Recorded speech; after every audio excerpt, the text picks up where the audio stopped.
नमस्कार दोस्तों बात करते हैं खेसारी लाल यादव के बारे में। दोस्तों आप सब बहुत कमेंट कर रहे थे, बोल रहे थे कि तंगा पता करके बताइए था खेसारी लाल यादव एक महीना में कितने कमाते हैं। तो हमने सोचा भाई ने बोला करने का तो करने का, भाई ने बोला करने का तो करने का। इसीलिए दोस्तों आप सबके डिमांड पर हम लेके आ गए हैं यह वीडियो।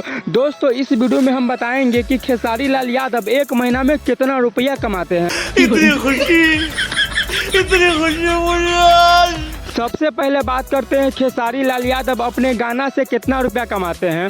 दोस्तों खेसारी लाल यादव एक महीना में कम से कम 20 गाना रिलीज करते हैं और एक महीना के अंदर हर गाना का व्यूज कम से कम 100 मिलियन चले जाता है।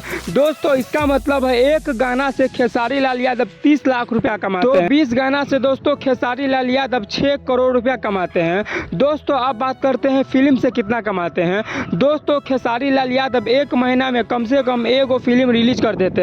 दोस्तों अगर कोई फिल्म खेसारी लाल यादव रिलीज करते हैं, अगर यह फिल्म हिट हो गया तो खेसारी लाल यादव एक फिल्म से कम 30 करोड़ रुपया कमाते हैं। तो दोस्तों गाना और फिल्म मिलाकर आप खुद जोड़ लीजिए और पता कर लीजिए कि खेसारी लाल यादव एक महीना में कितना रुपया कमाते हैं।